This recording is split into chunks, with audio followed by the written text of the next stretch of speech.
elaborate on various aspects of the meeting today. Shri Suman Very, Vice Chairman. Thank you, and thank you all for being here. I will just make a few opening remarks. We are here because today at Pragati Maidan, we had the 8th meeting of Niti Aayog's Governing Council. Represented on the Governing Council are all states and union territories, certain ex officio members of the union government, and certain special invitees of the union government, depending on the themes being discussed, and of course my respected colleagues, members, and CEO. This meeting was unusual in 3 respects, I would say. First, that it was held at Pragati Maidan. To my knowledge, it's the first formal event that took place in the hall that will be used for the G20 summit in September. Second, because, and linked to that is that this meeting was taking place in the year of India's G20 presidency, and that had an impact on the discussions. But the third and most important was the choice of theme, which was Viksit Bharat at 2047. Those of you who were here last year would recall that that meeting took place on August the 7th, and in some ways the great national debate on Viksit Bharat and the Amrit Kal really got going on August 15th when Honorable Prime Minister spoke from the ramparts of the Red Fort. But let me at this point just request CEO Shri B.V.R. Subramaniam to pick up the thread on the themes that were discussed and some of the guidance we got from Honorable PM. Thank you, Dr. Berry. As he has mentioned, this is the 8th meeting of the Governing Council of Niti Aayog. It's almost held every year. I think it skipped one particular year because there were COVID and other issues, but we held that on VC. Again, as Dr. Berry has said, this was held in Pragati Maidan for the first time. So the first time that the convention center was being used, and I'm sure as and when the pictures of the meeting are released, you will see it's a very grand structure. The third is, what was the theme? The theme was Viksit Bharat. And I think it's important. Why was the theme chosen? As VC has said, last 15th of August is when the Prime Minister gave the call that India should be prepared for the next 25 years. This is the Amrit Kal. And at the end of the Amrit Kal, Bharat ek Vikasit Desh banega. We will be a developed nation in the next 25 years. And why is Vikasit Bharat so important at this point? It is important because India is at a takeoff moment. And what is the takeoff moment? We are not only the largest country by population, which we just probably crossed in the month of April by some estimates, we are also the world's 5th largest economy. But if you look at it, the 5th is going to become 3rd in a couple of years. 2, demography is in our favor, not just in terms of total numbers of people, but also in terms of the number of youthful people. India has about 20% of the world's working age population in a couple of years, and it is going to be the largest provider of working age people for the next 20 years or so. Our average age, the median age of our population is between 28 and 29. Just for comparison, in our neighborhood, the average age is about 39. So that shows the kind of lead we have, and this population is going to be reasonably youthful for a while. The time has come for India to utilize this opportunity. Countries which have crossed this particular level of development actually then go through a rapid period of sustained high-speed growth if the correct things are done. So we actually have a 20-25 year period where if we do the right things and do things the right way, then the country can actually meet its aspirational goals. There are other things which are going for India. Digitization is very high in the country. The world actually looks towards digital India, as the Prime Minister said in the meeting. He said, I've just come back from foreign tours, and then the amount of interest that is there on the kind of activity that is happening in India on the digital front is something which is actually stunning the rest of the world, and they're looking at us with amazement. In addition to that, we're a highly entrepreneurial economy. I mean, we have the world's third largest startup ecosystem. There are almost over 90,000 startups which DPIT has got on their records, and we have over 100 unicorns. So given our aspirational population, given the demographics, given GDP which is there at this point, given that we're on the last mile in terms of resolving a lot of basic access issues like Sadak, Bijli, Pani, we are at a point where we actually now move from basics to actually going towards development. So I think that was the theme. The second is the whole world is looking at India. And that's what the Prime Minister emphasized multiple times, that this is an opportunity for us to grab. And he mentioned that to all the chief ministers, saying that go and grab the opportunity that is there. And he has emphasized that India grows when states grow. I think that captures why Vikasit Bharat becomes relevant to states. Because bulk of the action to become Vikasit Bharat is at the state level. Be it industries, be it electricity, be it water supply, be it skill development, be it education, be it health, everything is in the states. So I think that's where an organization like Niti Aayog plays a very good role, and that's what the Governing Council is all about. It is a platform where the center, states, union territories sit together, discuss their developmental experiences, look at the long term, exchange notes, and try to align their goals and their plans and strategies so that we all achieve collective goals. In his opening remarks, the Prime Minister did talk about a large number of things. He said that all the people in the room have a collective responsibility to fulfill the aspirations of 140 crore people. We need to have a common vision, and we need to have a strategy. The aspiration of Vikasit Bharat is not an individual's nor a small group's vision. It is a vision of the people of India, which we all will have to conceive and fulfill. He also mentioned about the successful manner in which the center and states have cooperated in a couple of programs. He mentioned the aspirational district program, which is actually run at Niti Aayog, where about 112 districts, which otherwise are backward in indicators, have been identified, and states have worked to actually pull up those districts on indicators. And he also referred to a program which we are about to launch, launched by the Prime Minister formally, which is aspirational block program, taking development down further. 500 blocks in the country have been picked up because of poor socio-economic indicators, and to again give the same kind of focused attention. And again, beautiful words from the Prime Minister that you raise the level of those blocks to the state average, automatically the state average will also rise, and then the national average will rise. Then we went on to a large number of things. The meeting itself had 8 themes. Vikasit Bharat was one, which is the overarching theme. There were 6 sub-themes which were there, which were identified. We had themes like ease of doing business and reducing the burden of compliances. Health was there, skills was discussed, MSMEs were discussed, infrastructure and investment were discussed, women empowerment was discussed, and application of PM Gati Shakti.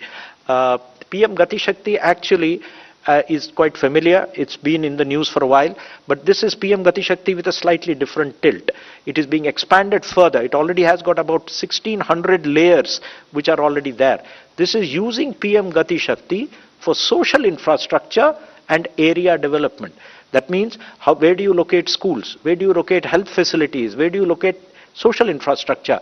Area development in terms of, if you want to locate there is a program of the Cooperative Ministry of having local godowns for food grains and other local produce.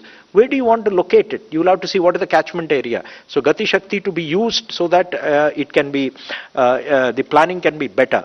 The Prime Minister also emphasized the importance of Amrit Sarovar. He complimented the states. Amrit Sarovar.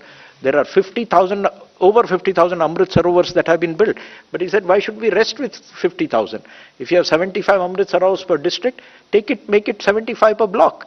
So it actually is water conservation. In a country like India, water conservation is essential wherever there is water stress. He also emphasized the importance of fiscal discipline. We should not be profligate.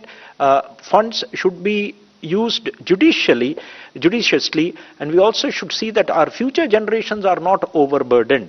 And I think he also gave the examples, saying many countries in the world who have been fiscally imprudent are suffering the consequences, and he said we should all behave responsibly when we are doing this. He also covered a large number of other areas which are very, very close to his heart. He talked about Swachhata. He talked about vibrant villages which are there near the borders and how they should be given special attention. He also spoke about taking a competitive approach even at the state level, having state level competitions for between districts, between villages, so pratisparda, so that there is an element of reward for doing good work hierarchically right through the system. And after the Prime Minister's opening remarks, I think there was a broad-based discussion on the agenda items. All the chief ministers, the lieutenant governors and the administrator, they spoke about the agenda items. A large number of topics were touched. I do not want to go into the detail because it's a very long list. Large portion of the discussion was on the 8 items in the agenda. Chief ministers talked about their visions of Amrit Kal, what India should do to achieve 2047. They also talked about the core 6 items and some themes, and some chief ministers talked about how they were using PM Gati Shakti in their own states or union territories. Some of them have gone quite far ahead in using them. In addition to these, there is some other issues. Some states spoke about their development models. There were a discussion on green strategies. Some states are actually trying to become models in terms of green development. They also were talking about zone-wise planning, improving tourism, improving employment through tourism. Skill development was something which was very close because skill also impacts quality. There was a lot of discussion on why the nation needs to be known to be a quality nation and how it helps. There were discussions on agriculture, logistics, a whole host of things, very, very rich. And I think a very nice word which was used in the conclusion was bahut hi mangalmay वातावरण में बातचीत हुई, which was very nice because it was so harmonious, and there was a lot of discussion going on in the room on how things have to be done. So I think that was the atmosphere. In the end, in his concluding remarks, again the PM was quite eloquent. He complimented the states on what they have done, and he also referred to some of the things they could do more and do better. He talked about everything that the chief ministers have said or given in their speeches would be followed up. He was also very emphatic that the G20 is not a one-off. He said most states have now been exposed internationally, and they have also learned what it is to be exposed to international visitors. Please prepare action plans, was his request to states, to follow up on the G20 so that you either become major exporting areas, exporting products, or promoting tourism. So there is a give and take in G20, so he was asking them to follow up on that. He also emphasized one thing, because the theme is Vikasit Bharat. He said, I think it is essential that you can't have a vision only at the national level. You need to have visions at the state and district levels. I think that's the key message. If there is one big takeaway which comes out of this, he said very, very clearly that her state में एक team को गठित करिए. ये team बहुत ही सक्षम team होना चाहिए, and they can work with Niti. They should focus long term. Every state and local area should have a vision for the next 25 years, and they can work closely with the center. He said, let us share the burden. So that we work collectively toward this vision of 2047. We should go for the big jump. We are not looking at incremental improvements, and I think that's the thing. We talked about takeoff moment. I think in the concluding, PM again said, go for the big jump. He also said, it's not going to be easy. There will be a large number of challenges, and these challenges are outlined somewhere early on in the meeting itself. We have challenges of climate change, Technology like artificial intelligence, which will be disruptive both for businesses as well as for jobs. The world economy is unpredictable. Geopolitics is changing. Within the country, you have regional imbalances, you have income disparities, and demography, if not skilled properly, will not give you the benefit it can give. So he actually said all of that is there. We need to address it with a Team India spirit. I think everybody is aligned in terms of meeting these challenges. And the other point which is very, very clear, his consistent emphasis on two things. There is a global opportunity, you need to catch that, grab it. Second, are you able to raise yourself to global standards? I think that was his plea, that raise your quality, raise your performance to what developed nations do and the way they work. I think that's a very, very key message. If you don't think about it, you will not reach that level. And he said the whole world is focused on India. And that is very, very important. Use the opportunity for the benefit of the nation and the people. He again re-emphasized the importance of an aspirational and youthful population. He also emphasized the importance of MSMEs, how they need branding, skilling and marketing. Unity malls, incidentally, were there in the budget. They are coming up in many states. It was discussed, it was mentioned. And he also talked about our ITIs being reviewed, revamped, preparing for new industries. And a very interesting anecdote, you can't train a mechanic today and train them only for IC engines when EVs are coming. You need mechanics to repair your EVs also. Do you have courses? So I think that is an important message. He talked very fondly and emphatically about dignity of labor. We need to respect labor, and that is what will give them quality work. And I think that's something which is very close.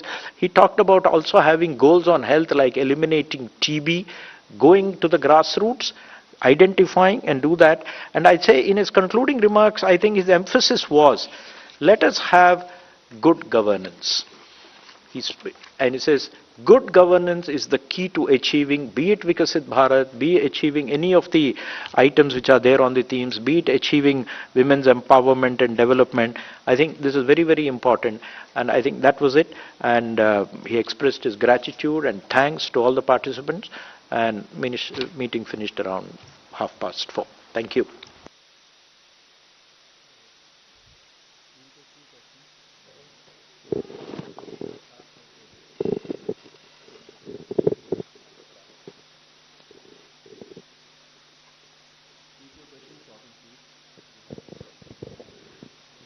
There is another event here, so I will not.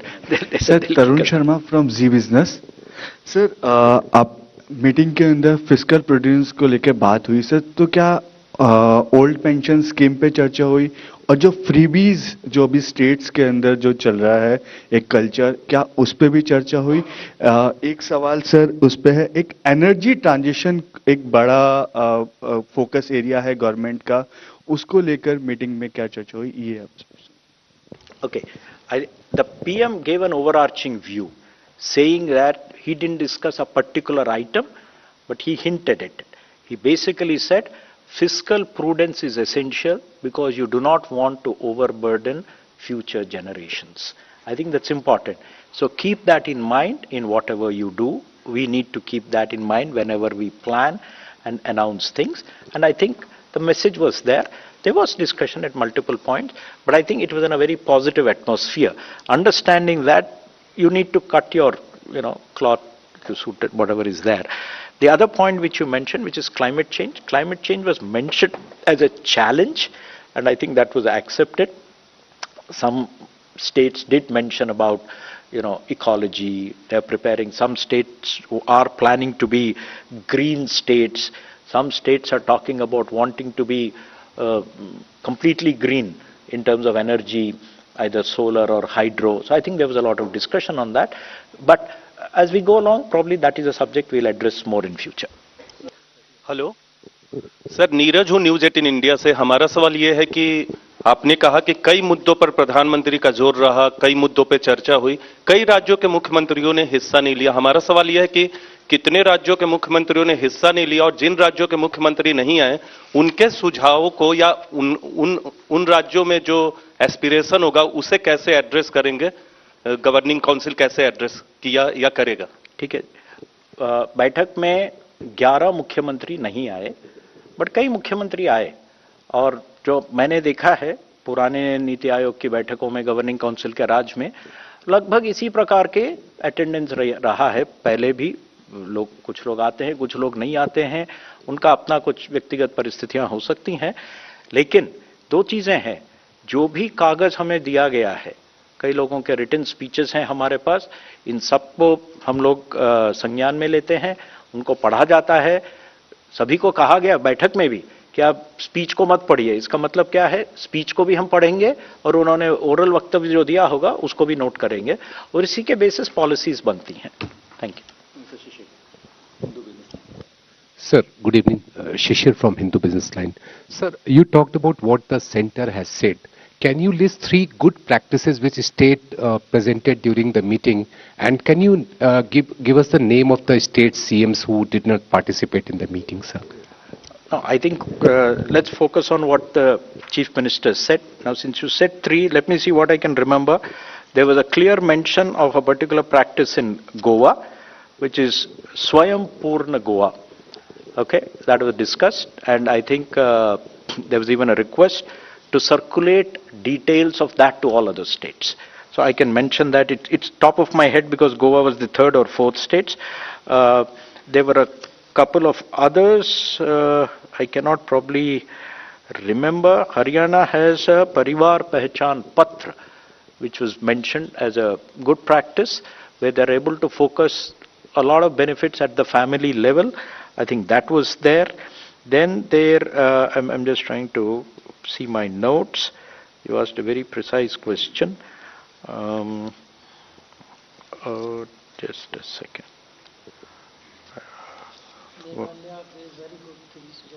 Yes, Meghalaya gave excellent. Thank you, Dr. Chan. Meghalaya gave excellent suggestions on regional zone-based planning, because he says don't treat Northeast as one entity. We have a border with Bangladesh. 2-3 states have a border with Bangladesh. Let's make a regional plan there so that we have a look east policy. But the look east to Bangladesh is different from look east to Burma and the look east to say Nepal. So have 2-3 states have a joint strategy so that they can plan in that area. Rather, what applies to Arunachal Pradesh may not apply to Meghalaya. So I think that regional zonal plans was a suggestion from Meghalaya. So there was a lot of things, you see, which were coming up. I don't need to list the 11 states which did not come. I can tell you we had Mr. Soren from Jharkhand, we had Mr. Bhupesh Baghel from Chhattisgarh, we had Mr. Sukhwinder Singh from Himachal. So there were a lot of, there's Mr. Jagan Reddy from Andhra Pradesh. So it was a mixed group there. So my name is Zia, I'm from the Hindustan Times. So you've said that we are in that stage of growth. Now we are on a takeoff mode. So did you identify any specific challenge to sustain growth over the next 25 years so that we don't fall into, sort of middle income trap and all those kind of things? Yeah. Thank you. So I guess we are at the point where we recognize that we are at the takeoff point. And as the Prime Minister said, we need to grab the opportunity. We are aware of the challenges. I think the job in front of us now is to crystallize a long-term vision and crystallize a set of activities which will take us down the path, a set of do's and don'ts, because there's nothing which you can prescribe today which is going to be applicable 20 years from now. So what you need is actually guide rails within which the country actually develops. I think you will hear more of that in the next, coming months or the next year or so. Sir, this is Girish from Mint. Sir, you have explained that the PM emphasized, the spirit of working as Team India in order to achieve this goal. But at the moment, central and state governments prepare their annual budgets totally independently. Will there be greater meeting of minds in budget making at central and state levels going forward? You've raised a very interesting question, because that's exactly what PM had said. I didn't refer to that. That's one of the points he said. He said, I have preponed my budget by a month. It is to give you time so that when you prepare your budgets, you know what you're going to get from Delhi under various schemes or programs. So he said, please utilize that. This is actually a specific point he made. Please take advantage of the fact that I have preponed my budget so that you can prepare your budgets better. When the budgets used to be timed identically, states would actually, we all worked in states, we prepared blind, not knowing what's happening in the government budget. Halfway through the year, we will then modify it based on what's happening in Delhi. Today, and he mentioned it very clearly, please, and he mentioned a second thing. There's another advantage. Get cracking in the first 3 months of the year. April, May, June, you should start actually sanctioning and getting your works off the ground, because once the monsoons hit, you will lose 3 months. Whereas if you've actually done the sanctioning and implementation of works in the first 3 months, he said you can sit back and wait for the next 9 months seeing things actually happening on the ground. Okay, we'll take that as the last question. Anybody? Sir, 91? we have 3 more questions, sir. Okay, fine. 22, then 47, then 91. Hello, Sir Prashant from Financial Express.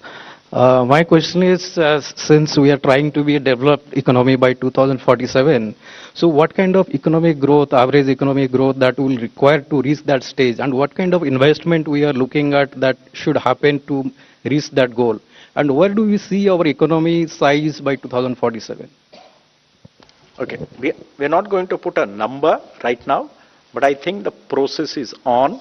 Niti Aayog, Finance Ministry, all ministries, and from today, states, we will be working towards certain goals. You know the definition of a developed economy, and you can translate that. At 2047, India will be roughly 150 crore people. That's the population. So you can do your math, you know what we will be targeting. And then I think then you work backwards. The potential of the economy is there. We have sustained growth. We have recovered from COVID pretty well. This year we're going to touch anywhere, close to the RBI governor yesterday. So I think the prospects are good. There is a need to work harder, maintain the tempo, and probably accelerate a bit, right? Sir मैं शैलेश यादव हूँ ANI news agency से। Sir जैसा कि विकसित भारत 2047 का vision है, इस meeting का एक उद्देश्य भी था, तो जो स्टेट जो है जानबूझकर यहाँ पे नहीं आ रहे हैं इस मीटिंग में, देखा गया है पिछले साल भी, इसके पिछले साल भी नहीं आए, तो इस विजन पे किसी तरह का कोई फर्क पड़ेगा? और दूसरा, इस बैठक में नहीं आने का क्या नुकसान स्टेट्स को होगा जो जानबूझकर नहीं आ रहे हैं, ना किसी तरह का रिप्रेजेंटेशन दे रहे हैं? देखिए जी, नीति आयोग एक ऐसा मंच है जहाँ पर राज्य और केंद्र साथ मिलकर बातचीत कर सकते हैं एक अच्छे माहौल में। नहीं आने से आप वहाँ का डिस्कशन मिस कर जाते हैं, वहाँ की जो रिच थिंकिंग है कमरे में वो मिस कर जाते हैं। ऐसा नहीं है कि किसी को बहिष्कार करेंगे हम लोग या व्हाटएवर, साथ तो काम करेंगे ही। और भारत सरकार योजनाएं बनाती है तो कुछ राज्यों के लोग अंदर रखे और जिन्होंने भाग लिया उनको नहीं देंगे, ऐसा तो होता नहीं है। Loss is those who do not participate, but I don't think that will be the way. We will move together, and we are confident because Niti Aayog has a lot of plans for the future. One of the biggest things we are doing is we have now launched a state support mission. We will be creating Niti type institutions in all the states. We have sanctions in the budget. There is a scheme for that. It's called State Support Mission. And our goal is all the 35 states and union territories in the country should have a Niti type institution to do long-term visioning and planning for that. So that will be done uniformly for everybody, no distinctions. Thank you. Last question. Sir, Premanshu from ABP. Earlier, Niti Aayog has made a 15 years roadmap, 7 years roadmap like. So are you going to make a 15 years roadmap now, or is it going to be a state central level joint roadmap? It's a work in progress, but I think the Prime Minister has given the direction very, very clear. States and districts to have visions, and those visions to be aligned with the central vision, and we share the load in reaching that vision. So I think that makes it very, very clear. Thank you very much.